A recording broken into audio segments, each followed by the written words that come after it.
हिंदी में यूपीएससी की तैयारी से संबंधित प्रोग्राम्स को देखने के लिए सब्सक्राइब करें स्टडी IQ हिंदी। आप सभी का बहुत बहुत स्वागत है स्टडी IQ के हिंदी यूट्यूब प्लेटफॉर्म पर। मेरा नाम है अभिषेक कुमार और आज की इस क्लास में हम एक नए टॉपिक को, इंडियन ज्योग्राफी के एक नए टॉपिक को स्टार्ट करने वाले हैं, जिसका नाम है इंडियन रॉक सिस्टम या फिर भारतीय चट्टान प्रणाली।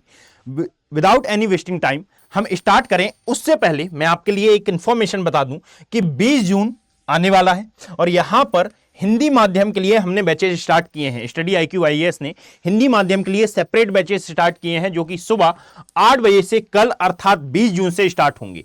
यदि आप इस तैयारी को और अधिक सुगम तरीके से करना चाहते हैं, अर्थात यूट्यूब पर पॉसिबल नहीं हो पाता है कि मैं इतने लंबे वीडियो करूं, क्योंकि यहां पर बच्चा भी मेरे साथ कनेक्ट नहीं हो पा रहा है और साथ में अपनी इतनी देर तक वो सिटिंग नहीं बना पाएगा। परंतु याद रखिएगा बच्चों, जब आप यहां पर देखेंगे तो यहां पर मैं आपसे डायरेक्टली कनेक्ट होऊंगा, इंटरेक्शन होगा, लाइव क्लास होगी और लाइव क्लास में आप मुझसे डाउट भी क्लियर कर पाएंगे। यानी कि कमेंट मैं सभी के रीड करता हूं, परंतु उन कमेंट सेक्शन में सभी के आंसर दे पाना पॉसिबल नहीं है। यहां पर आप डायरेक्टली मुझसे कनेक्ट होंगे और साथ में हम मिलकर आपकी इस जर्नी को ईजी बनाएंगे। आपका मेंटोर होगा और हो सकता है कि आपका मेंटोर मैं ही हूं। तो यहां पर ज्योग्राफी से ये कल बैचेस स्टार्ट हो रहे हैं मॉर्निंग 8 o'clock से। तो यदि मान लीजिए अभी तक आपने ये बैचेस ज्वाइन नहीं किए हैं तो एक ही भी लाइव कोड के साथ ये बैचेस आपको इतने में पड़ेंगे, तो आप जल्दी जल्दी ज्वाइन करिएगा और ये बहुत ही अच्छा मौका है अपनी तैयारी को सुगम बनाने का। और इवन मैं ये बोलता हूं कि भाई आप शुभ कार्य जितने जल्दी स्टार्ट करें उतना बेटर होगा। चलिए यहां पर बिना समय व्यर्थ करें हम स्टार्ट करते हैं आज का टॉपिक, जिसका नाम है भारतीय चट्टान प्रणाली या फिर इंडियन रॉक सिस्टम। अब यहां पर यदि हम इंडियन रॉक सिस्टम को समझना स्टार्ट करते हैं बच्चे, तो सबसे पहले तो आप ये याद रखिएगा कि जो हमारी अर्थ की एज है ये मानी जाती है 4.3 बिलियन ईयर और ये ब्रह्मांड की एज मानी जाती है 13.7 बिलियन ईयर। यूनिवर्स की एज यदि हम हटा भी दें तो यहां पर हमें केवल और केवल आवश्यकता है अर्थ की एज की, अर्थात हमारी जो पृथ्वी की आयु है, ये पृथ्वी की आयु मान रहे हैं हम 4.3 बिलियन ईयर, अर्थात दैट इज 450 करोड़ वर्ष। इन 4.3 बिलियन ईयर में क्या क्या हुआ है, क्या क्या घटना घटित हुई है, क्या क्या घटना परिघटित हुई है, इन सभी को हमने कुछ युगों में डिफाइन किया है। यानी कि आप ऐसा मान लें कि भाई यदि मान लीजिए आपके पिताजी की आत्मकथा आपसे लिखने के लिए कही जाए, तो आप उस टाइम तक जहां तक आपका जन्म नहीं हुआ है या फिर उस टाइम तक जहां तक आपने अपना होश नहीं संभाला था 10 वर्ष की आयु तक, तो वहां तक की कहानी आप जल्दी जल्दी पिताजी से पूछकर लिख देंगे। परंतु बीते हुए 2 साल की कहानी को आप बहुत ज्यादा डिटेलिंग में लिखेंगे। यानी कि यहां पर यदि इस 4.3 बिलियन ईयर को मैं देखता हूं तो इस 4.3 बिलियन ईयर के सामने जो ह्यूमंस हैं, अर्थात जो होमो सैपियंस हैं, इनकी आयु यदि मैं ज्यादा से ज्यादा मानता हूं तो 50,000 वर्ष पहले आधुनिक मानव आया, ऐसा मान रहे हैं। कम है इससे, क्लियर। परंतु यहां पर आधुनिक मानव की यदि हम एज लेते हैं तो ये 50,000 वर्ष से ज्यादा नहीं है, और यदि और ज्यादा लेनी हो तो आप इसको 1 लाख ईयर बोल सकते हैं, परंतु ये बहुत ज्यादा हो जाएगा। इससे ज्यादा ह्यूमंस की, अर्थात हमारी होमो सैपियंस की आयु नहीं मानी जाती है। और जब अर्थ के सामने हमारी आयु कुछ सेकंड मात्र है तो इसमें क्या क्या घटना घटित हुई है इसके बारे में डिफाइन कर पाना इतना आसान नहीं है। एक्चुअल में हम केवल और केवल गैसिंग करते हैं कि भाई इस युग में ये हुआ होगा, या फिर जब पृथ्वी इतने वर्ष पुरानी रही होगी, या फिर पृथ्वी पर 4.3 बिलियन ईयर पहले क्या घटना हुई होगी, 4 बिलियन ईयर पहले क्या घटना हुई होगी, 3.5 बिलियन ईयर पहले कौन सी घटना घटित हुई होगी, इसकी केवल और केवल हम अंदाजा लगाते हैं बच्चे। तो यहां पर याद रखिएगा कि इन्हीं सब जानकारियों को हमने लगभग 16 युगों में बांट रखा है ना। इसमें अब महाकल्प भी आते हैं, इसमें कल्प भी आते हैं, परंतु मोर और लेस आप याद रखिएगा कि इस पूरी जानकारी को हमने इन 16 युगों में विभाजित किया है। अब इन 16 युगों में जो सबसे पुराना युग माना जाता है, दैट इज, इसे कॉल किया जाता है आर्कियन युग, है ना। आर्कियन युग के बाद आता है प्री कैम्बियन, प्री कैम्बियन के बाद आता है कैम्बियन, फिर Ordovician, Silurian, Devonian, Carboniferous, Permian, Triassic, Jurassic, Cretaceous, फिर Palaeocene, Eocene, Oligocene, Miocene, Pliocene, और फिर आता है प्लास्टोसीन और होलोसीन। आई रिपीट, सबसे पहले आता है आर्कियन युग, आर्कियन के बाद आता है प्री कैम्बियन, प्री कैम्बियन के बाद Cambrian, Ordovician, Silurian, Devonian, Carboniferous, Permian, Triassic, Jurassic, Cretaceous.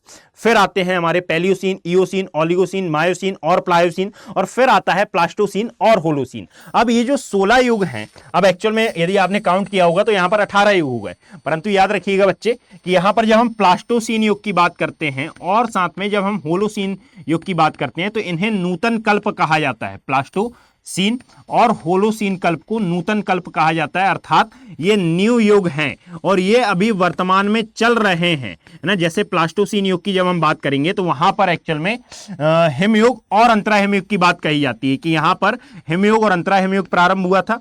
और होलोसीन को कहा जाता है होमो सेपियंस का युग, दैट इज वाई इसको अभी काउंट नहीं किया जाता है। वह युग जो कि बीत चुके हैं, इनमें 16 युग आते हैं जो कि आर्कियन से प्रारंभ होते हैं और प्लायोसीन तक इनकी काउंटिंग की जाती है और इनमें अभी हम वर्तमान में जीवित हैं, दैट इज वाई कि इनकी अभी काउंटिंग नहीं की जाती है। युग ये भी हैं परंतु काउंटिंग नहीं हो रही है, इसलिए तो इन युगों के बारे में हम बाद में डिस्कस करेंगे। परंतु यहां पर यह बात याद रखिएगा कि इनका डिस्कशन मैंने यहां इसलिए किया है क्योंकि जब मैं आपको चट्टान प्रणाली के बारे में बताऊंगा तो वहां मैं आपको बताऊंगा आर्कियन चट्टान प्रणाली, और इसमें एक होगी आर्कियन रॉक और एक होगी हमारी धारवाड़ रॉक। अब यहां पर आपको पता होना चाहिए कि इनके नामकरण किनके आधार पर किए गए हैं, इन 16 युगों के आधार पर, पहली बात।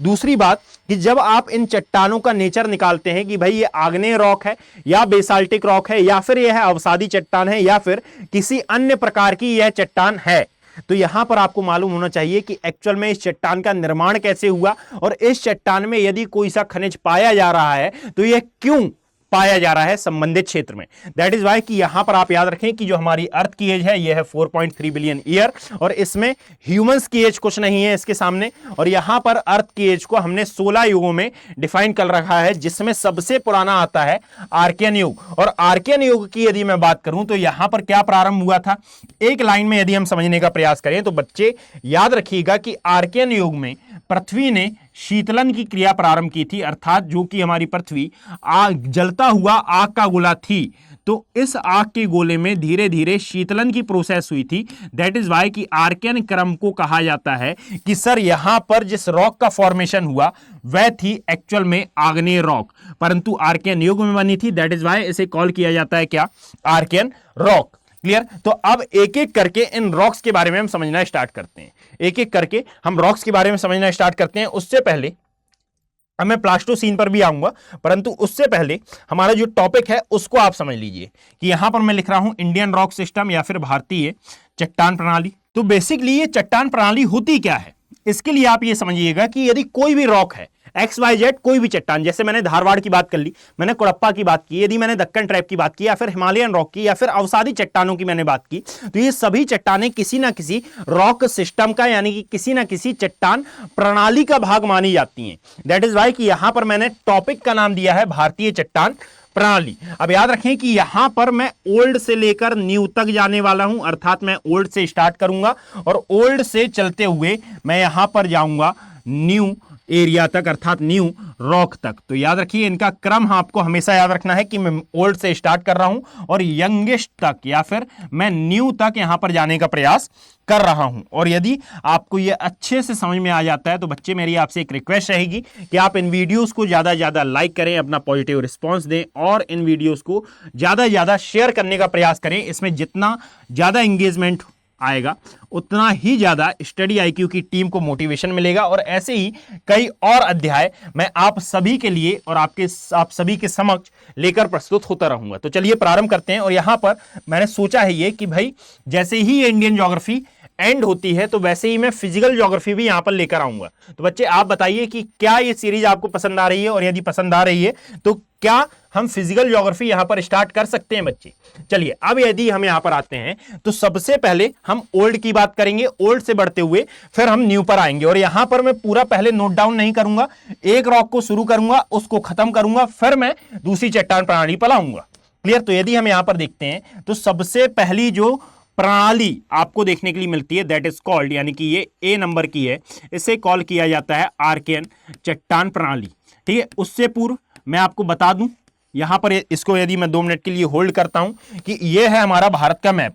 भारत में आपको हर स्थान पर एक ही प्रकार की चट्टानें मौजूद नहीं दिखाई देती हैं, भारत के अलग अलग स्थानों पर अलग अलग प्रकार की रॉक्स दिखाई देती हैं, जिन्हें अलग अलग क्षेत्रों के अनुसार हमने विभाजित किया है। जैसे ये है हमारा नॉर्थ ईस्ट इंडिया, है ना, ये है बांग्लादेश वाला रीजन, और यदि आप आगे की ओर बढ़ते हैं तो ये है हमारा लद्दाख वाला क्षेत्र, जम्मू कश्मीर, ये है पंजाब और राजस्थान वाला एरिया, दैट इज गुजरात, यहाँ पर आपको दिखाई देगा that is peninsular India. Is that clear? फिर यहाँ पर आपको दिखाई देता है यह है पूरा प्रायद्वीपीय भारत। अब यदि इस पूरे एरिया को आप ध्यान से देखेंगे तो एक्चुअल में इस पूरे एरिया में अलग अलग प्रकार की रॉक्स आपको देखने के लिए मिलेंगी। जैसे अब मैं इसको ड्रॉ करता हूं, 5 मिनट आप मेरा वेट करें बस।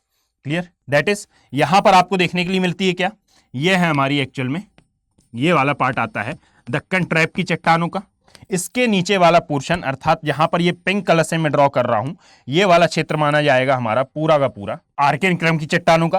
तो यहां पर देखिएगा ये मैप है आपके सामने। इस मैप के अकॉर्डिंगली यदि हम समझें तो जहां पर भी आपको पिंक कलर दिखाई दे रहा है ना, ये पिंक कलर क्या दर्शाता है कि यहां पर एक्चुअल में आर्कियन क्रम की चट्टानों का विस्तार है। किस प्रकार, तो मैं अभी आपको आगे बताऊंगा। क्लियर? और ये छोटा नागपुर पठार से प्रारंभ होती है, सिक्किम में भी आपको दिखाई देगी, और साथ में ये अरुणाचल प्रदेश वाले एरिया में भी दिखाई देती है। अब मैं एक चट्टान के बारे में यदि एक स्पेसिफिक रीजन का नाम लेता हूं कि भाई आर्कियन क्रम की चट्टानें आपको राजस्थान वाले क्षेत्र में, अरावली वाले क्षेत्र में दिखाई देती हैं। धारवाड़ क्रम की चट्टानें बेसिकली आपको कहां दिखाई देंगी, ये कर्नाटक के धारवाड़ के जिले में। कुडप्पा की चट्टानें आंध्र प्रदेश में दिखाई देती हैं। विंध्यन क्रम की चट्टानें विंध्यन माउंटेन की रेंज पर दिखाई देती हैं। इसका मतलब यह नहीं है कि वह स्पेसिफिक रॉक और कहीं पर भी नहीं मिल सकती है। इसका अर्थ यह है कि बच्चे सबसे पहले वो या तो वहां पर मिली थी या फिर सबसे अधिक मात्रा में वो वहां पर मिलती है। क्लियर? तो इसका मतलब बिल्कुल ये नहीं होगा कि सर कुडप्पा क्रम की चट्टान तो आंध्र प्रदेश के अलावा पन्ना रीजन में भी मिलती है। तो बिल्कुल मिलती है, एमपी वाले रीजन में भी ये मौजूद है, परंतु सबसे पहले मिली थी कहां, आंध्र प्रदेश वाले एरिया में। तो इस मैप के अकॉर्डिंगली आप अच्छे से समझ पाएंगे कि एक्चुअल में कौन सी रॉक कहां पर आपको दिखाई देती है। पिंक कलर दर्शाता है हमारा आर्कियन रॉक को, ग्रीन दर्शाता है दक्कन ट्राइब की चट्टानों को जो कि इस पूरे पार्ट में मिलेगी। क्लियर? व्हाइट कलर हमको दर्शाता है धारवाड़ क्रम की चट्टानों को, दैट इज धारवाड़ क्रम की चट्टानें। और यहां पर ब्लैक कलर हमारे दर्शाता है कुडप्पा क्रम की चट्टानों को। और इसके अलावा याद रखें कि ब्लू कलर दर्शाता है तृतीय क्रम की चट्टानों को। ब्लू कलर ये पूरा का पूरा तृतीय क्रम की चट्टानें या फिर टर्शरी रॉक, इनका नाम कैसे पड़ा मैं बता रहा हूं। और येलो कलर जहां जहां आपको दिखाई दे रहा है यानी कि पूरी उत्तर भारत की बेल्ट में यह है अवसादी क्रम की चट्टानें। और फिर आता है जहां जहां पर रेड कलर है वो है हमारी विंध्यन रॉक। और फिर आता है गोंडवाना क्रम की चट्टान। तो बेसिकली जहां जहां पर यहां पर मैंने 3 मेजर नदी घाटियां या फिर रिवर वैली ड्रॉ कर रखी हैं, यहां पर आपको गोंडवाना क्रम की चट्टानें देखने के लिए मिलेंगी।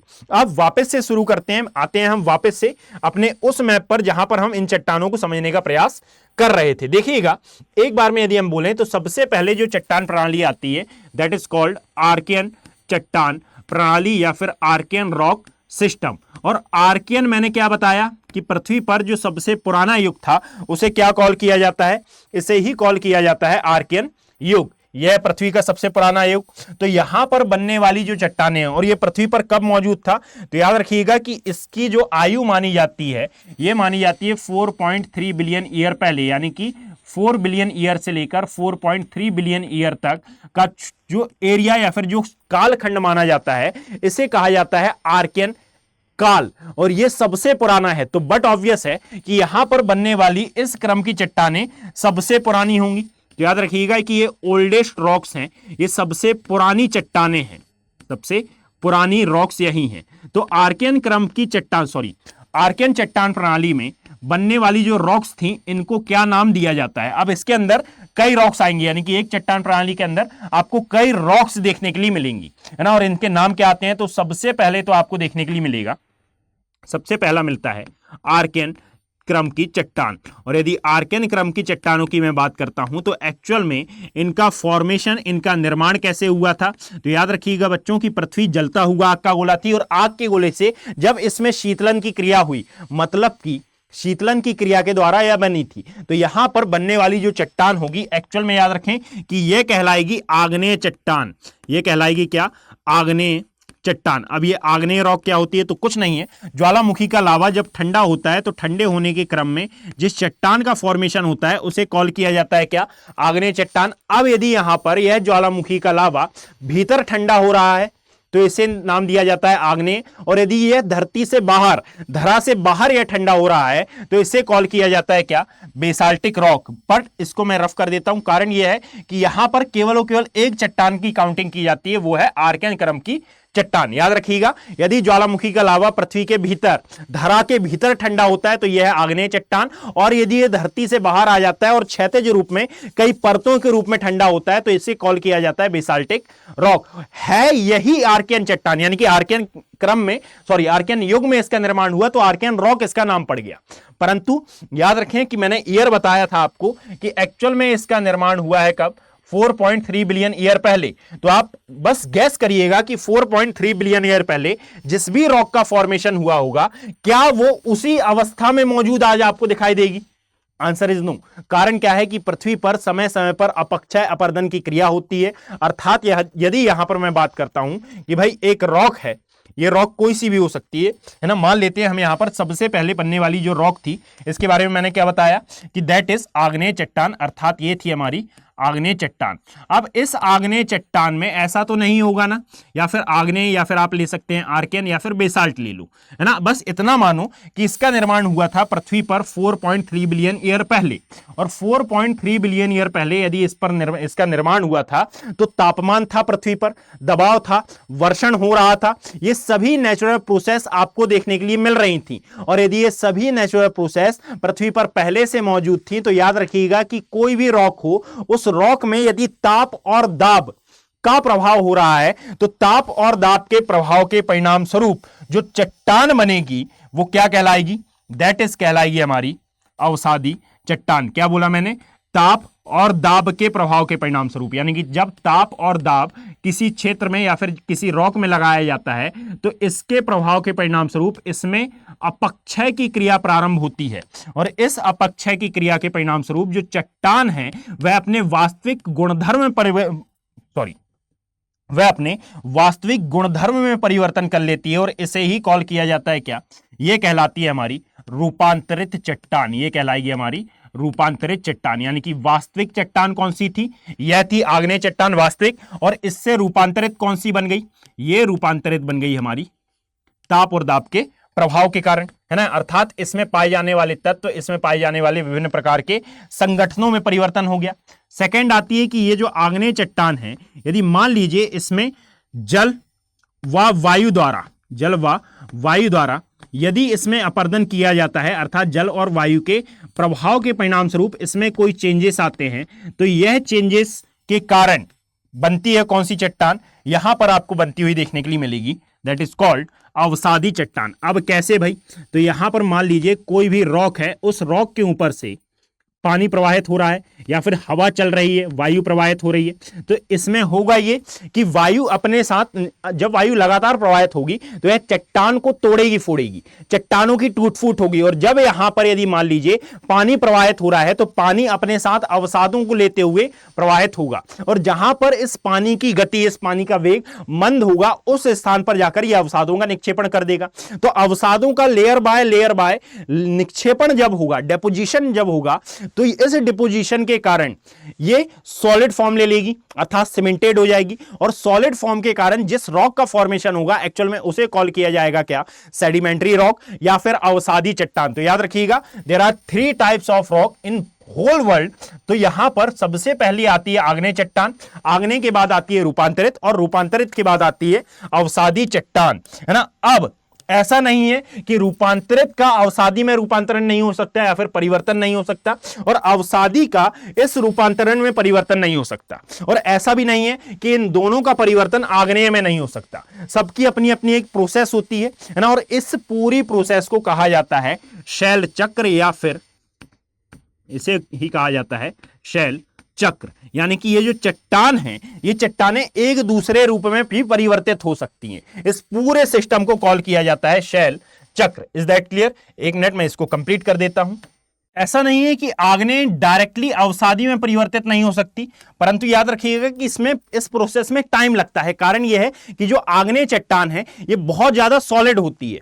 इज दैट क्लियर बच्चे? चलिए अब आते हैं हम अपने वापस से अध्याय पर। यदि आप यहां पर देखेंगे तो सबसे पहले हमने आर्कियन को समझना चालू किया था और आर्कियन के थ्रू ही मैंने आपको यह समझाया था। तो एक्चुअल में ये जो आर्कियन रॉक है या फिर आर्कियन क्रम की चट्टान है ये कैसी है? ये बहुत ही ज्यादा सॉलिड थी और इसका निर्माण एक्चुअल में कब हुआ है? तो पृथ्वी पर 4.3 बिलियन ईयर पहले यह निर्मित है। दैट इज कि आप पाएंगे कि यह बहुत ही ज्यादा सॉलिड है, यानी कि कठोरतम चट्टानों में से एक है। और इसके कठोर होने का मेन कारण क्या है? कठोरतम चट्टान क्यों बोल रहे हैं हम इसको? क्योंकि 4.3 बिलियन ईयर से अभी तक यह मौजूद है और अभी तक अच्छी खासी अवस्था में है, तो यह कठोरतम ही होगी। क्लियर? और कठोरतम होने का मेन कारण क्या है? तो याद रखिएगा कि यहां पर जो आपको खनिज देखने के लिए मिलेंगे तो यहां पर कठोर या फिर भारी धात्विक खनिजों की प्रधानता इस एरिया में आपको देखने के लिए मिलेगी। जहां पर भी जिस भी एरिया में आपको ये आर्कियन रॉक देखने के लिए मिलती हैं या फिर मौजूद मिलती हैं।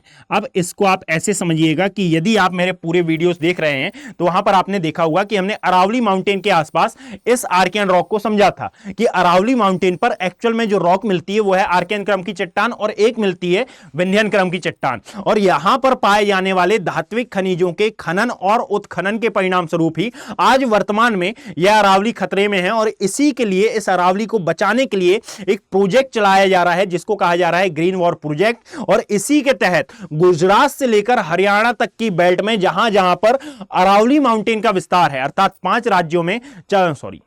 4 राज्यों में 5 कॉरिडोर बनाए जाने की बात कही थी, जिसमें हम हरित अवस्था को विद्यमान कर रहे थे, अर्थात यहां पर हम वृक्षारोपण को बढ़ावा दे रहे थे और अवैध खनन को रोकने का प्रयास कर रहे थे। क्लियर? तो यदि आप यहां पर मेरे सभी वीडियो देख रहे हैं तो मैं आई थिंक यह मान सकता हूं कि आप इसको इंटरकनेक्ट कर पा रहे हैं। और याद रखिएगा बच्चे कि यहां पर यूपीएससी इसी प्रकार से क्वेश्चन करेगा, यानी कि एक टॉपिक को पकड़ता है और एक टॉपिक के कितने डायमेंशंस हो सकते हैं उन सभी डायमेंशन पर वह विचार करता है और फिर अपना क्वेश्चन पेपर सेट करता है। तो यहां पर आपके डायमेंशन क्लियर होना बहुत ज्यादा आवश्यक है। और यदि आपको इस पूरी वीडियो की पीडीएफ चाहिए हो, क्योंकि कमेंट सेक्शन में कुछ स्टूडेंट्स पूछते हैं, तो याद रखिएगा ये पूरी की पूरी पीडीएफ आप डाउनलोड कर सकते हैं मेरे टेलीग्राम चैनल से, जिसका नाम है ज्योग्राफी बाय अभिषेक कुमार।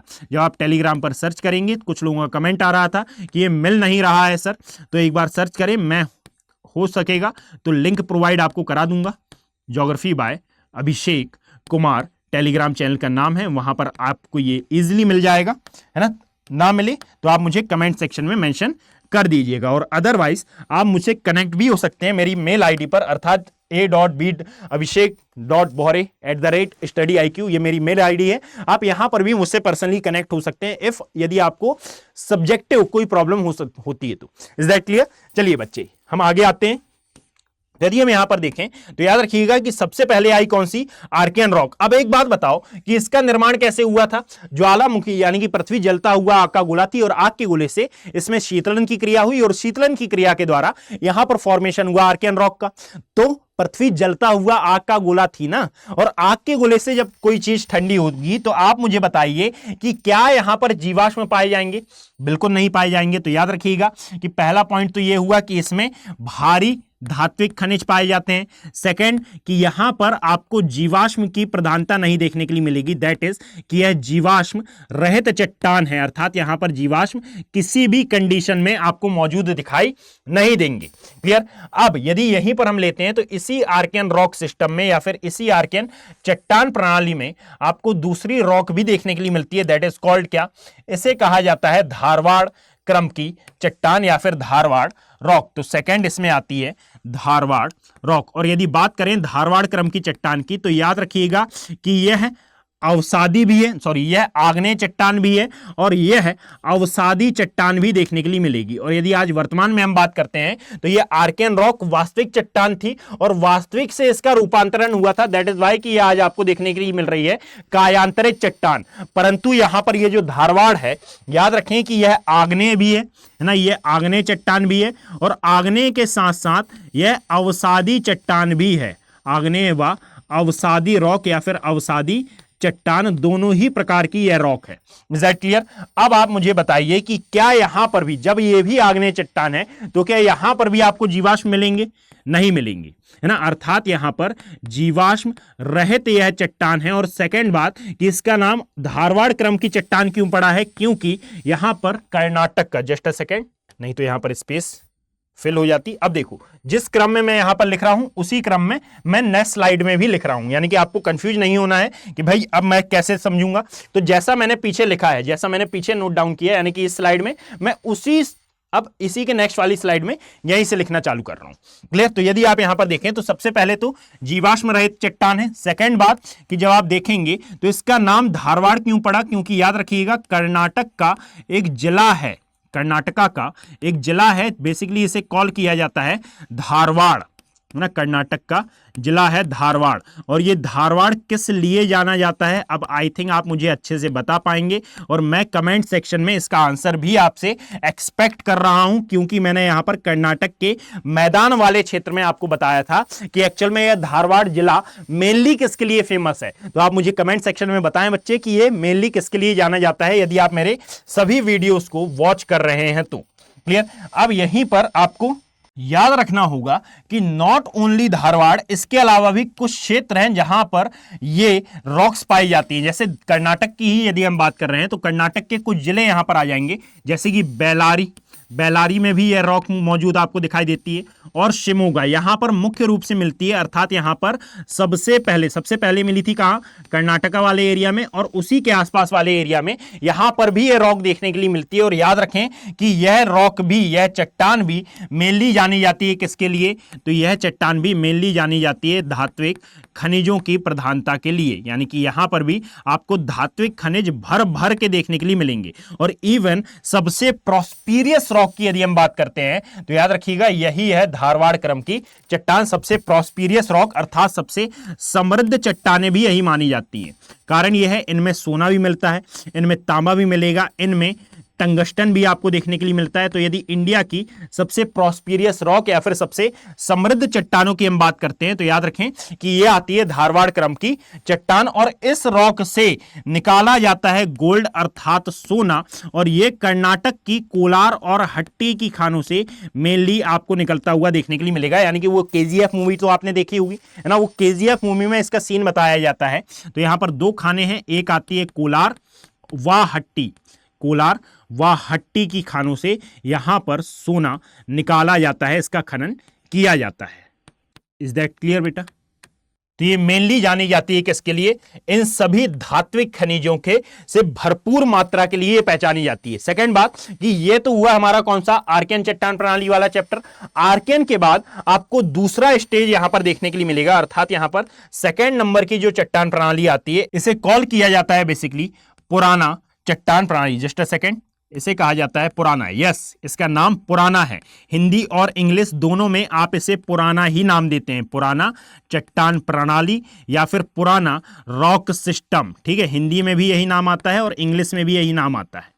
अब आगे आते हैं तो इस पुराना रॉक सिस्टम के अंतर्गत बेसिकली आपको उस प्रकार की चट्टानें देखने के लिए मिलेंगी जो कि प्रायः मानी जाती हैं कि या तो ये रूपांतरित चट्टान है या फिर यह अवसादी चट्टान है। और इसके अंतर्गत कौन कौन सी रॉक्स आपको मौजूद दिखाई देती है? तो सबसे पहले तो याद रखिएगा बच्चे कि यहां पर आपको दिखाई देगी कुड़प्पा क्रम की चट्टान। यहां पर जो सबसे पहले मिलने वाली रॉक है दैट इज कुड़प्पा चट्टान या फिर कुड़प्पा क्रम की चट्टान। अब सबसे पहले तो इसके बारे में भी जान लेते हैं कि भाई ये कुड़प्पा रॉक कहां कहां पर आपको मौजूद दिखाई देती है। तो यदि एक बार मैं मैप दिखा दूं आपको कि भाई कुड़प्पा रॉक आपको इस एरिया में देखने के लिए मिलेगी, अर्थात जहां जहां पर भी ब्लैक कलर मैंने शेड किया हुआ है वहां वहां पर आपको कुड़प्पा क्रम की चट्टानें मौजूद दिखाई देती है। अब ऐसा मत समझना कि यहां पर येलो के बीच में ब्लैक है तो वहां पर आपको कुड़प्पा रॉक है, वहां पर एक्चुअल में मैंने शेडिंग की है। तो इस शेडिंग के थ्रू आप अंदाजा लगा पाएं कि इस पूरे एरिया में अवसादी चट्टानें मिल रही हैं, इस पूरे एरिया में।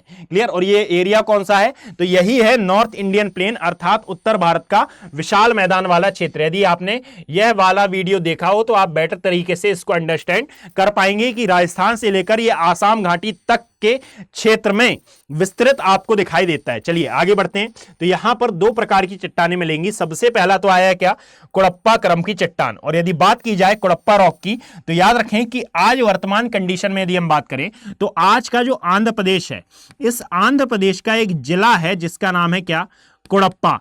तो इस क्षेत्र में सबसे पहले आपको देखने के लिए मिली थी यह रॉक, दैट इज वाई इसे कॉल किया जाता है कुड़प्पा क्रम की चट्टान, या फिर कई जगह पर कडप्पा रॉक भी इसे कहा जाता है। और जो सेकंड मिलती है यह है विंध्यन रॉक। अब मैं आपको एक बात बताना चाहूंगा, एक साइकिल बताना चाहूंगा कि आप ऐसा याद रखिए कि सबसे पहले बनी आग्नेय चट्टान, आग्नेय चट्टान से बनी रूपांतरित चट्टान, ये साइकिल आप याद रख लो, आग्नेय चट्टान से बनी रूपांतरित चट्टान, और फिर इसी आग्नेय से हो सकता है कि बन जाए अवसादी चट्टान, या फिर रूपांतरित से भी अवसादी चट्टान आपको बनती हुई देखने के लिए मिल सकती है।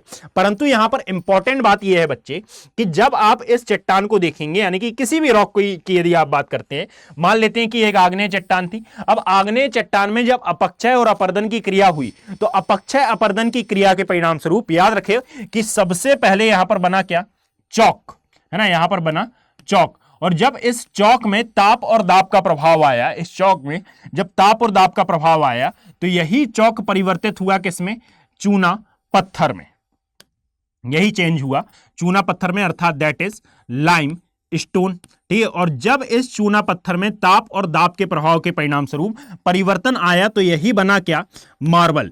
और ये जो मार्बल है, बेसिकली याद रखिएगा कि ऐसा कहा जाता है जब आप पृथ्वी का भूगर्भ के इतिहास पढ़ते हैं कि आज जिस भी मार्बल को आप टाइल्स बोलकर या फिर जिस पत्थर को आप मार्बल बोलकर घर में लगा लेते हो ना, ये वास्तविकता में मार्बल बना नहीं, सॉरी, ये वास्तविकता में मार्बल नहीं है, ये वास्तविकता में किसी एक जीव के जीवाश्म है। और इस जीव को कहा जाता था लॉबस्टर, ईओसॉप्टेरस, क्लियर, ग्लोसॉप्टेरस नहीं, सियोसॉप्टेरस, क्लियर। तो ऐसे कई और जीवाश्म आपको यहां पर देखने के लिए मिलेंगे, अर्थात ये किसी जानवर की हड्डियां हैं जो कि अपक्षय और अपर्दन की क्रिया के परिणाम स्वरूप और यहां पर अवायवीय अपघटन के परिणाम स्वरूप परिवर्तित हो गए हैं। किसमें, ये परिवर्तित हो गई हैं एक्चुअल में इन सभी मिनरल्स में। Is that clear? तो यहां पर याद रखिएगा कि ये सभी चट्टानें आपको किसके, सॉरी, ये सभी खनिज आपको एक्चुअल में किसके अंतर्गत देखने के लिए मिलेंगे, इन कुड़प्पा क्रम की चट्टानों के अंदर। यानी कि मेनली यदि हम बात करें तो याद रखिएगा बच्चे कि यह कुड़प्पा रॉक मेनली क्यों जानी जाती है, तो यह मेनली जानी जाती है चूना पत्थर के लिए, अर्थात इन रॉक्स में आपको चूना पत्थर भर भर के देखने के लिए मिलेगा ना। और चूना पत्थर के अलावा और क्या मिलता है यहां पर, तो जितने भी बेसिकली उद्योग से संबंधित क्षेत्र हैं, उद्योगों से संबंधित क्षेत्र, वहां से संबंधित सामग्रियां आपको इस क्षेत्र में, औद्योगिकी सामग्रियां आपको इस क्षेत्र में मौजूद दिखाई देंगी। अर्थात इसका अर्थ यह है कि भाई यहां पर जो चूना पत्थर है उसको डायरेक्टली इंडस्ट्रीज के द्वारा सीमेंट में परिवर्तित किया जाता है। क्लियर? तो ये उद्योगों से संबंधित सामग्री हो गई। अब यहां पर याद रखो कि ये सभी चट्टानें, यानी कि ये जो पुराना चट्टान प्रणाली की मैं बात कर रहा हूं, इस पुराना चट्टान प्रणाली के अंतर्गत जो जो रॉक आ रही है, ये डायरेक्टली अवसादी से किसमें परिवर्तित है, यह अवसादी से परिवर्तित है एक्चुअल में रूपांतरित में। तो यहां पर नोट डाउन करके याद रखिएगा कि पुराना चट्टान प्रणाली में जो जो रॉक आती है ये डायरेक्टली किससे परिवर्तित है, सेडिमेंट्री रॉक से, अर्थात अवसादी रॉक से, अवसादी से यह रूपांतरित में परिवर्तित है बच्चे, अवसादी से रूपांतरित में। क्लियर है? चलिए तो वापस आते हैं। अब इसी में एक और रॉक आपको देखने के लिए मिलेगी, दैट इज, इसे कॉल किया जाता है विंध्यन रॉक। और यदि हम बात करते हैं विंध्यन रॉक की, तो इसमें आप हमेशा याद रखो कि विंध्यन रॉक एक्चुअल में कौन सी रॉक है, तो वह रॉक जिसमें, सॉरी, सबसे पहले चूना पत्थर जिसमें पाया जा रहा है वो कुड़प्पा क्रम की चट्टान, और इसी चूना पत्थर का जब मार्बल में परिवर्तन हो गया, यहां पर जो मैंने बताया कि इसी का जब मार्बल में परिवर्तन हो गया तो ये बना क्या, ये बनी हमारी विंध्यन रॉक। अर्थात यहां पर इन विंध्यन क्रम की चट्टानों में, विंध्यन रॉक में क्या पाया जाता है मेनली, तो याद रखिएगा कि इनमें पाया जाता है मेनली विंध्यन मार्बल। और ये किस क्षेत्र में मौजूद दिखाई देगा, तो अब आप यहां पर अच्छे से आई थिंक अंडरस्टैंड कर पाएंगे कि हमने इसका डिस्कशन किया था। एक तो विंध्यन माउंटेन, विंध्यन पर्वत के आसपास वाले क्षेत्र में, और विंध्यन पर्वत के अलावा ऐसा नहीं है कि नॉट ओनली एमपी में ये पाई जाती है, बल्कि एमपी के अलावा ये आपको कुछ मात्रा में महाराष्ट्र वाले रीजन में भी देखने के लिए मिलेगी, कुछ मात्रा में गुजरात वाले रीजन में भी मिलेगी, और कुछ मात्रा में यह राजस्थान वाले सेक्शन में भी मौजूद दिखाई देती है ना। यानी कि वही बात कि जो मैंने बताई थी कि एक रॉक आपको किसी एक विशेष क्षेत्र में ज्यादा देखने के लिए मिल सकती है या विशेषता देखने के लिए मिल सकती है, पर ऐसा बिल्कुल जरूरी नहीं है कि वह और कहीं स्थानों पर मौजूद दिखाई नहीं ही देगी। यहां पर केवल और केवल हम डायग्राम के थ्रू ये डिस्क्लोज करते हैं कि भाई यहां पर ये दावा करते हैं कि यहां पर अवसादी चट्टानें हैं, परंतु यहीं पर इसका एक भाग है मारवाड़ का मैदान, और इस मारवाड़ के मैदान में तो काली मृदा पाई जा रही है। तो बिल्कुल आप याद रखें, काली मृदा पाई जा रही है, और काली मृदा बनती है आग्नेय चट्टान से या फिर बेसाल्टिक रॉक से। तो ऐसा बिल्कुल नहीं है कि भाई यदि आर्कियन पाई जा रही है तो आर्कियन ही पाई जाएगी, है ना। हम विशेषता इंडियन ज्योग्राफी में ये पढ़ते हैं, ठीक है। परंतु यदि आप स्टेट पीसीएस की बात करेंगे तो स्टेट पीसीएस में आप पाएंगे कि भाई एक ही आपके स्पेसिफिक एक स्टेट में कई प्रकार की रॉक्स मिल सकती हैं। क्लियर, कुड़प्पा ऐसा नहीं है कि केवल और केवल आंध्रा में मिलेगी। क्लियर, आई थिंक आप अंडरस्टैंड कर पा रहे होंगे कि मैं आपको पहुंचाना कहां पर चाह रहा हूं। चलिए, अब यदि हम यहां पर आते हैं तो ये क्या है, अवसादी से रूपांतरित चट्टान का उदाहरण है, और इसमें आपको मिलेगा क्या, मेनली विंध्यन, मार्बल। और यदि एक लाइन में मैं बात करूं कि एक्चुअल में ये विंध्यन रॉक फेमस किस लिए है, तो याद रखें कि यह मेनली जानी जाती है भवन निर्माण सामग्री के लिए, है ना। ये जो विंध्यन रॉक है ये अपने भवन निर्माण सामग्री के लिए मेनली जानी जाती है। अर्थात यहां पर अब भवन निर्माण सामग्री से क्या आशय है, तो यहां पर सभी प्रकार के मार्बल, है ना। और इवन यहां पर कहा जाता है कि दिल्ली में जो मार्बल लगाया गया, अर्थात दिल्ली के लाल किले में, है ना, और जो एक काला ताजमहल बनाए जाने की बात कही जाती है कि भाई यहां पर शाहजहां एक और ताजमहल बना रहा था जिसका नाम था काला ताजमहल, है ना। आप इन सब के बारे में हिस्ट्री में पढ़ते हैं, तो जब आप इन सभी के बारे में पढ़ते हैं ना, तो एक्चुअल में ताजमहल में जो मार्बल लगाया गया था ये ले जाया गया था राजस्थान और एमपी वाले पोर्शन से, ठीक है। ये विंध्यन क्रम की चट्टानों की प्रधानता थी। Is that clear. अब यदि हम आगे बढ़ते हैं तो यहीं पर आपको थर्ड प्रकार की चट्टान प्रणाली देखने के लिए मिलती है जिसे कॉल किया जाता है द्रविडियन चट्टान प्रणाली। तो ये हमारी थर्ड है, दैट इज द्रविडियन चट्टान प्रणाली। अब मैं यहां पर आपको समझाता कि भाई ये द्रविडियन और आर्यंस का कॉन्सेप्ट क्या है। बेसिकली यहां पर यदि हम आर्यंस की बात करते हैं और द्रविडियंस की बात करते हैं तो ये द्रविडियंस साउथ इंडिया में निवास करते थे, ऐसा कहा जाता है। और यहां पर एक बात याद रखें कि ऐसा कहा जाता है कि ये द्रविडियंस साउथ इंडिया में निवास करते थे, अर्थात इंडिया के दक्षिणी भाग में निवास करते थे, और आर्यंस ह्यूमंस की सबसे अच्छी ब्रीड थे, जो कि बहुत हद तक सही भी है। आपने महाभारत में देखा होगा कि कृष्ण जी बार बार बोलते हैं सुनो आ रहे, सुनो आ रहे, है ना। और यहां पर लंबे लंबे हेयर रखते हैं, वहां पर महाभारत में सभी जितने भी योद्धा होते हैं, जितने भी, चाहे वो अर्जुन हो या फिर चाहे कोई भी हो, लंबे लंबे हेयर हैं, है ना, ब्रॉड चेस्ट है ना, प्राइड नोस्ट है। तो ये एक्चुअल में ये क्या दर्शाते हैं कि हिटलर से लेकर महात्मा गांधी और इवन जवाहरलाल नेहरू तक ये आर्यंस का वर्णन करते हैं, और यहां पर ह्यूमंस की सबसे अच्छी ब्रीड माने जाते हैं आर्यंस। अब मैं ये बात नहीं कर रहा हूं कि एक्चुअल में आर्यंस का आगमन भारत में कहां से हुआ और यहां पर एनसीईआरटी के विषय में, कारण यह है कि वर्तमान में यह बहुत ज्यादा डिस्प्यूट में है ना। एनसीईआरटी का आपने अभी हाल ही में विवाद सुना भी होगा कि ये बहुत ज्यादा डिस्प्यूट में है, दैट इज वाई मैं अभी उस साइड जा नहीं रहा हूं। परंतु याद रखिएगा कि इस द्रविडियन चट्टान प्रणाली के अंतर्गत एक रॉक को शामिल किया जाता है, और इस रॉक का क्या नाम है, तो याद रखें इसे कहा जाता है कार्बोनिफेरस चट्टान। अब सबसे इंपॉर्टेंट बात यही हो जाती है कि भाई एक कार्बोनिफेरस रॉक या फिर कार्बोनिफेरस चट्टान है क्या, और इसका निर्माण कैसे हुआ। चला आप मेरी बात एक ध्यान से सुनिएगा। यदि हम कार्बोनिफेरस चट्टान पर आते हैं तो एक्चुअल में इसका निर्माण कुछ इस प्रक्रिया के थ्रू हुआ है कि एक काल था, यानी कि मैंने आपको स्टार्टिंग में ही बताया था कि पृथ्वी की आयु 4.3 बिलियन ईयर है, और इसमें हमने इसको 16 युगों में विभाजित किया है, Archaean, pre Cambrian, Cambrian, Ordovician, Silurian, Devonian, Carboniferous. अब ये जो कार्बोनिफेरस आया, इस कार्बोनिफेरस काल में पृथ्वी पर याद रखिएगा कि एक क्रिया घटित हुई थी जिसको हम नाम देते हैं भ्रंशन की क्रिया। भ्रंशन की क्रिया अर्थात कि आपने मेरे हिमालय वाले चैप्टर में और पेनिनसुलर इंडिया वाले चैप्टर में यह देखा होगा कि मैंने बार बार ये बात डिस्कस की है कि एक्चुअल में क्रिटेशियस काल में अफ्रीका महाद्वीप से हमारा पेनिनसुलर इंडिया अर्थात प्रायद्वीपीय भारत अलग हुआ और उत्तर पूर्व दिशा में प्रवाहित हुआ, और उत्तर पूर्व दिशा में प्रवाहित होने के परिणाम स्वरूप ही यहां पर निर्माण हुआ यूरेशियन प्लेट से टकराने के कारण हिमालय माउंटेन का, अर्थात हिमालय पर्वत का। परंतु याद रखें कि इससे पहले कार्बोनिफेरस काल में एक क्रिया हुई थी जिसको हम नाम देते हैं भ्रंशन की क्रिया, और इसी काल में जो हमारा पैंजिया था, अर्थात जिसे हम एक सुपर कॉन्टिनेंट का नाम देते थे, ये पैंजिया दो पार्ट्स में सेपरेट होता है, दैट इज उत्तर की ओर अंगारा लैंड और दक्षिण की ओर आपको देखने के लिए मिला था क्या, गोंडवाना लैंड। और जब इसमें यह सेपरेशन हो रहा था तो एक्चुअल में याद रखें, ज्योग्राफी ऑप्शनल में आप पढ़ेंगे इसके बारे में कि एक ही पैंजिया नहीं था, है ना। जब आप इससे आगे बढ़ते हैं तो ये जो अंगारा लैंड था और गोंडवाना लैंड था, जब ये अलग हो रहे थे तो पृथ्वी पर एक वनस्पति थी जिसे कॉल किया जाता है ग्लोसॉप्टेरस वनस्पति, और इस ग्लोसॉप्टेरस वनस्पति के धरातलीय हो जाने के कारण यहां पर निर्माण आपको देखने के लिए मिला किसका, यहां बेसिकली निर्माण देखने के लिए मिलता है जीवाश्म ईंधन का, यानी कि यहां पर बनता है फॉसिल फ्यूल। और यही जीवाश्म ईंधन आज हम प्रयोग कर रहे हैं, मतलब कि जिसको आज आप पेट्रोल बोलकर गाड़ियों में डाल ले रहे हैं ना,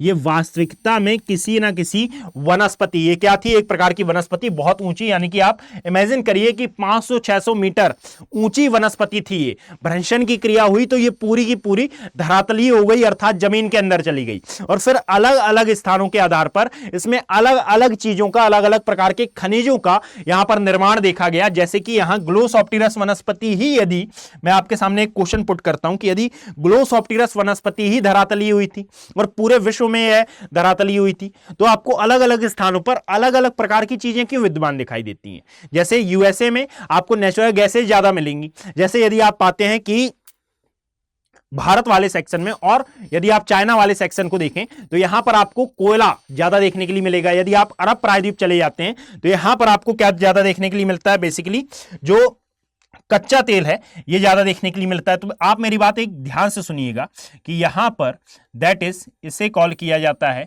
यह लाल सागर वाला एरिया, और लाल सागर से जब आप ऊपर की ओर जाते हैं तो यह है हमारा क्या, यह है हमारा अरब प्रायद्वीप वाला सेक्शन, और यह है भारत वाला क्षेत्र। अब मेरी बात ध्यान से सुनना है यहां पर कि मैं आपको पहुंचाना कहां जा रहा हूं। तो यहां पर यदि आप देखोगे तो ये जो अरेबियन पेनिनसुला है या फिर अरब का प्रायद्वीप है, ये एक्चुअल में घिरा हुआ है किससे, वास्तविकता में ये घिरा हुआ है रेड सी से, अर्थात यहां पर आपको दिखाई देता है लाल सागर, और यहां पर दिखाई देती है गल्फ ऑफ पर्सिया या फिर फारस की खाड़ी, है ना। और बट ऑब्वियस है कि ये दोनों ही खारे पानी से बने हुए हैं, क्लियर। तो एक्चुअल में याद रखें कि यदि ग्लोसॉप्टेरस वनस्पति है, जीवाश्म ईंधन है कोई भी, या फिर कोई भी जीवाश्म है, यदि इस जीवाश्म के ऊपर, है ना, यदि इस जीवाश्म के ऊपर आपको दिखाई दे रहा है क्या, खारा पानी, इस जीवाश्म के ऊपर यदि मान लीजिए आपको खारा पानी दिखाई दे रहा है, तो इससे बनने वाला जो ईंधन होगा या फिर इससे बनने वाला जो खनिज होगा वो क्या बनेगा, वो बनेगा एक्चुअल में हमारा कच्चा तेल, यानी कि यहां पर कच्चे तेल का निर्माण होगा, क्लियर। इसी कारण से ग्लोसॉप्टेरस वनस्पति ही धरातलीय हुई थी, परंतु इस वाले सेक्शन में खारे पानी की प्रधानता होने के कारण यहां पर आपको क्या मिलता है, बहुत अधिक मात्रा में कच्चा तेल देखने के लिए मिलता है। सेम एज कि जब आप इस एरिया में आते हैं या फिर किसी अन्य एरिया में जाते हैं, जैसे नॉर्थ अमेरिका और साउथ अमेरिका में, तो यहां पर आपको ताजे पानी की झीलें ज्यादा देखने के लिए मिलती हैं, that is fresh water lake यहां पर आपको ज्यादा देखने के लिए मिलेगा। और ऐसा स्थान जहां पर फ्रेश वाटर लेक्स हों, अर्थात यहां पर यदि मान लीजिए कि यह भाग धरातलीय हुआ और इस धरातलीय भाग के ऊपर आपको ताजा पानी देखने के लिए मिल रहा है, तो यहां पर इसी जीवाश्म का परिवर्तन होगा एक्चुअल में किसमें, इसी जीवाश्म का परिवर्तन होगा एक्चुअल में नेचुरल गैसेस में, यानी कि यहां पर आपको देखने के लिए मिलेंगी नेचुरल गैसेस। और यदि आप ध्यान से देखते हैं तो आप रिपोर्ट्स में पढ़ते होंगे कि प्राकृतिक गैसों का सबसे बड़ा उत्पादक क्षेत्र आपको यूएसए एरिया ही देखने के लिए मिलता है। और सेम एज कि यदि मान लीजिए यहां पर कोई भी वनस्पति धरातलीय हुई है, तो उसके संबंधित क्षेत्र में यदि ऊपर खुला वातावरण है, ओपन एरिया है, अर्थात वह भाग कभी भी धरातलीय नहीं हुआ है, तो इस कंडीशन में अब वहां पर आपको किसका निर्माण देखने के लिए मिलेगा, तो याद रखिएगा यहां पर निर्माण होगा कोल का, अर्थात कोयले का यहां पर आपको निर्माण देखने के लिए मिलेगा। जैसे कि भारत और चाइना में यह मिलता है खाड़ी देशों में, और यह आपको मिलेगा कहां पर, यूएसए वाले एरिया में, यूएसए और साइबेरिया वाले सेक्शन में। तो याद रखिएगा कि इस कार्बोनिफेरस चट्टान में आपको ये सभी प्रकार के खनिज अधिक मात्रा में मौजूद दिखाई देते हैं, जो कि डायरेक्टली संबंधित है किससे, डायरेक्टली संबंधित है कार्बोनिफेरस युग में जो धरातलीय हुई थी वनस्पति ग्लोसोप्टेरस से। और इसके बाद जो सबसे नवीन चट्टान प्रणाली मानी जाती है, याद रखिएगा ये चौथी और अंतिम है, और इसमें चट्टानों की संख्या मेजरली आपको 4 देखने के लिए मिलेगी, और ये आती है हमारी आर्यन चट्टान प्रणाली। और आर्यन चट्टान प्रणाली के बारे में, अब इसका नाम आर्यन क्यों है? क्योंकि बेसिकली आर्यंस को ह्यूमंस की अच्छी ब्रीड माना जाता है, मैंने अभी आपको बताया था। और इन्हीं आर्यंस के बारे में डिस्कशन मिलता है हमको कई बुक्स में, और यह भी कहा जाता है कि एक्चुअल में जो हम हैं यह आर्यंस के ही संतति हैं, अर्थात आर्यंस की ही एक पीढ़ी है। इसके प्रमाण भी आपको कई एरिया में देखने के लिए मिलेंगे। जैसे आप अपनी थाई का अंदरूनी भाग जब आप छुएंगे तो वह सॉफ्ट दिखाई देगा, ये आर्यंस की पहचान थे, है ना। इसी प्रकार जब आपने चेस्ट को देखेंगे तो आपका चेस्ट अपवर्ड है थोड़ा सा, ये आर्यंस की ब्रीड है। परंतु आज वर्तमान में देखें तो यह उतना कारगर नहीं है। कारण यह है कि फिर जैसे जैसे ह्यूमन सेटलमेंट बढ़ा तो आर्यंस और साथ में द्रविडियंस की ब्रीड के कारण फिर हमारे पास एक ऐसी ब्रीड देखने के लिए मिली जो कि दोनों की मिलीजुली ब्रीड थी। परंतु याद रखिएगा कि यहां पर मैं नहीं बोल रहा हूं ये बात, और ना ही मेरा यहां पर क्रिटिसाइज करने का किसी को मतलब है, परंतु यहां पर मैं आपको बताना चाह रहा हूं एज अ फैकल्टी, है ना, कि भाई यहां पर हिटलर से लेकर महात्मा गांधी और जवाहरलाल नेहरू तक जो ह्यूमंस की सबसे अच्छी ब्रीड मानते थे वह आर्यंस को ही माना जाता था। Is that clear? तो आर्यन चट्टान प्रणाली में या फिर आर्यन रॉक सिस्टम में आपको क्या क्या देखने के लिए मिलेगा, या फिर कौन कौन सी रॉक्स देखने के लिए मिलेंगी, तो याद रखें इसमें सबसे पहले आती है गोंडवाना क्रम की चट्टान। और यदि हम बात कर रहे हैं गोंडवाना क्रम की चट्टान की या फिर गोंडवाना रॉक की, तो जरा एक बार मैप देख लो आप कि ये गोंडवाना रॉक कहां कहां पर मौजूद दिखाई देती है। तो यह है मैप, यहां पर आप पाएंगे कि गोंडवाना क्रम की चट्टानें, जस्ट अ सेकंड, गोंडवाना क्रम की चट्टानें मेनली आपको नदी घाटियों में दिखाई दे रही हैं। दामोदर नदी घाटी, गोदावरी नदी घाटी, स्वर्ण रेखा नदी की घाटी। स्वर्ण रेखा का नाम बेसिकली स्वर्ण रेखा इसलिए रखा गया था क्योंकि इसमें गोल्ड पार्टिकल आपको वास्तविकता में मौजूद दिखाई देते थे। तो यहां पर जो नेक्स्ट रॉक आती है दैट इज गोंडवाना क्रम की चट्टान, या फिर यहां पर देखने के लिए मिलेगी गोंडवाना रॉक। यदि हम भारत की कंटेक्स्ट में बात करें, है ना, तो सबसे पहले तो आप ये याद रखना कि कार्बोनिफेरस और साथ में गोंडवाना रॉक ये दोनों ही समकालीन है। इसको रखा जाता है आर्यन में, परंतु कुछ कंडीशन में इसको द्रविडियन में भी शामिल कर लिया जाता है। अब यदि हम इसकी बात कर रहे हैं तो याद रखिएगा कि ये मेनली आपको कहां देखने के लिए मिलती है? नदी घाटियों में, अर्थात दैट इज रिवर वैलीज में आपको ज्यादा देखने के लिए मिलेगी। और भारत की किन किन नदी घाटियों में मौजूद दिखाई देती है, तो यहां पर मैं नेमिंग कर देता हूं कि ये आपको देखने के लिए मिलती है दामोदर नदी घाटी, दामोदर रिवर वैली में, है ना। दामोदर के अलावा यह आपको देखने के लिए मिलती है गोदावरी नदी घाटी में, गोदावरी रिवर वैली में। और इसके अलावा यह आपको देखने के लिए मिलती है स्वर्ण रेखा नदी की घाटी में, अर्थात दैट इज सुवर्ण रेखा रिवर वैली में। अब यहां पर एक इंपॉर्टेंट बात आपके लिए यह है बच्चे कि यह गोंडवाना रॉक मेनली क्यों जानी जाती है। तो यहां पर जो मैंने अभी आपको प्रोसेस बताई ना कि यदि मान लीजिए इसके ऊपर खुला वातावरण है तो यह जीवाश्म परिवर्तित हो जाएगा किसमें? यह परिवर्तित हो जाएगा एक्चुअल में कोल में। तो सेम एज कि आपको यह याद रखना है कि यह गोंडवाना क्रम की रॉक मेनली किस लिए जानी जाती है? अपने कोयले भंडार के लिए, कोयला उत्पादन के लिए जानी जाती है। कोयला उत्पादन के लिए यह मेनली जानी जाएगी। और यह कोयला, there are 3 types of coal in whole world, यानी कि पूरे विश्व में आपको 3 प्रकार का कोयला देखने के लिए मिलेगा। इसमें दूसरे क्रम का कोयला माना जाता है एंथ्रेसाइट। दूसरा कौन सा माना जाता है?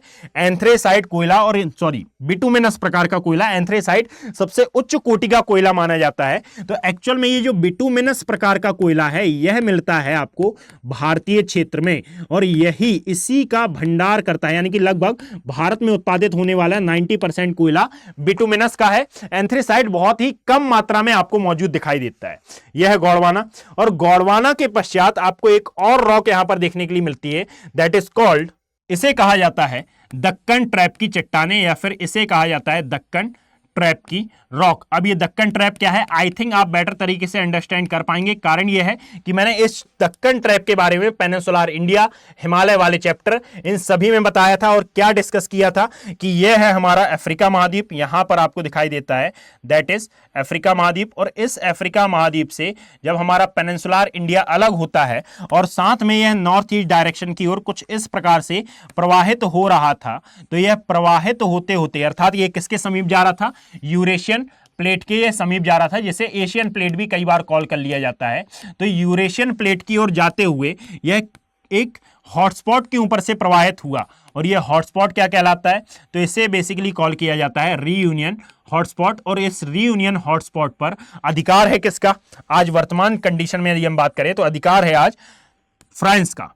क्लियर, यहां पर ये गुजरा रीयूनियन हॉटस्पॉट के ऊपर से, और रीयूनियन हॉटस्पॉट के ऊपर से गुजरने के कारण ही यहां पर आपको फॉर्मेशन दिखाई देता है किसका, दक्कन के पठार का। अब ये रीयूनियन हॉटस्पॉट में ऐसा क्या हो रहा था भाई, तो कुछ नहीं, यहां पर ज्वालामुखी के लावा का दरारीय उद्गार आपको देखने के लिए मिल रहा था। दैट इज वाई यहां पर इस क्षेत्र में आप पाएंगे कि धीरे धीरे फिर दक्कन के पठार का निर्माण हुआ। और किस एरिया तक ये गया, तो पूरे के पूरे दक्षिण भारत में यहां पर दक्कन प्लेट्यू या फिर दक्कन ट्रैप का यहां पर निर्माण हुआ था।